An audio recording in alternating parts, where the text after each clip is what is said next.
Sahabat Kompas, Pilkada Jakarta tinggal menghitung hari. Makin mendekati tanggal coblosan, elektabilitas pasangan Ridwan Kamil Suswono sama Pramono Anung Rano Karno masih 11-12. Kira-kira siapa nih yang paling berpeluang menang? Terus jadinya Pilkada Jakarta bakal 1 atau 2 putaran ya? Tonton terus video ini hingga akhir bersama saya, Rangga Eka Sakti di Bongkar Data.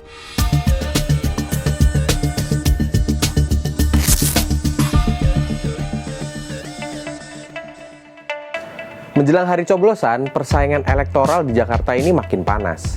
Hasil survei Litbang Kompas di bulan Oktober nunjukin kalau elektabilitas calon nomor urut 1 dan 3 itu beda-beda tipis. Di urutan pertama, ada pasangan Pramono Rano yang elektabilitasnya di angka 38,3%. Nggak terlalu jauh, pasangan nomor urut 1 RK Suswono mepet di angka 34,6%. Sedangkan di urutan buncit ada pasangan Dharma Kun yang elektabilitasnya di kisaran 3%. Nah, kira-kira apa aja sih faktor yang bakal nentuin hasil di Pilkada Jakarta nanti? Pertama, dari data tadi sebenarnya kelihatan ya kalau suara mengambang masih cukup gede. Hasil survei kita nunjukin masih ada sekitar 20% dari masyarakat Jakarta yang bulan Oktober ini belum nentuin pilihan. Artinya, siapa yang bisa yakinin masa mengambang sampai sebelum pemungutan suara bakal dapat insentif suara yang lumayan besar. Ceruk kedua yang menarik buat diperhatiin tuh generasi muda. Soalnya, lebih dari separuh pemilih di Pilkada Jakarta nanti masuk ke kategori Gen Z sama milenial.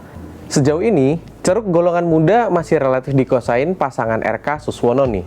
Dari hasil survei, 40% pemilih Gen Z dan 40% pemilih milenial muda lebih milih pasangan RK Suswono. Tapi, ada tapinya nih. Suara ke Pramono Rano juga cukup gede di angka 31% buat Gen Z dan 36% di milenial muda. Faktor terakhir yang juga nggak kalah seru buat disimak itu aliran suara dari partai pengusung masing-masing paslon.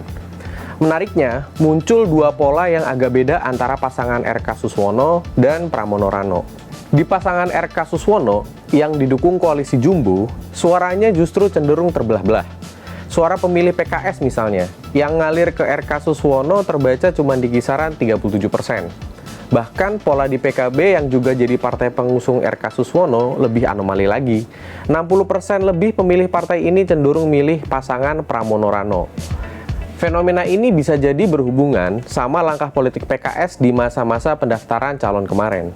Soalnya, ternyata banyak juga yang kecewa sama manuver PKS yang akhirnya bikin sosok Anies Baswedan nggak jadi nyalon di Jakarta. Seenggaknya ada 40% warga Jakarta yang ngaku kalau mereka kecewa Anies nggak jadi maju di Pilkada Jakarta. Dari jumlah ini, sekitar seperempatnya itu memang para pemilih PKS. Nah, pola yang kebalikan justru kelihatan di kubu Pramono Rano yang cuma diusung 2 partai aja. Di kelompok pemilih PDIP misalnya, lebih dari 60%-nya udah mantep ngalir ke pasangan calon ini. Sedangkan, suara PDIP yang ngalir ke RK Suswono cuma di kisaran 13%-an aja. Justru paslon ini bisa gerus basis-basis suaranya pasangan RK Suswono. Di kantong-kantong suara kayak pemilih Gerindra, Nasdem, PKS, sama Demokrat, suara Pramono Rano rata-rata di atas 30%. Suara Pramono Rano di basis RK Suswono yang paling kecil cuman ada di Golkar, di mana elektabilitas paslon nomor 3 ini ada di kisaran 29%. Sahabat Kompas, di tengah persaingan yang ketat ini, kemampuan paslon-paslon buat jagain suara di kandang mereka jadi penting banget.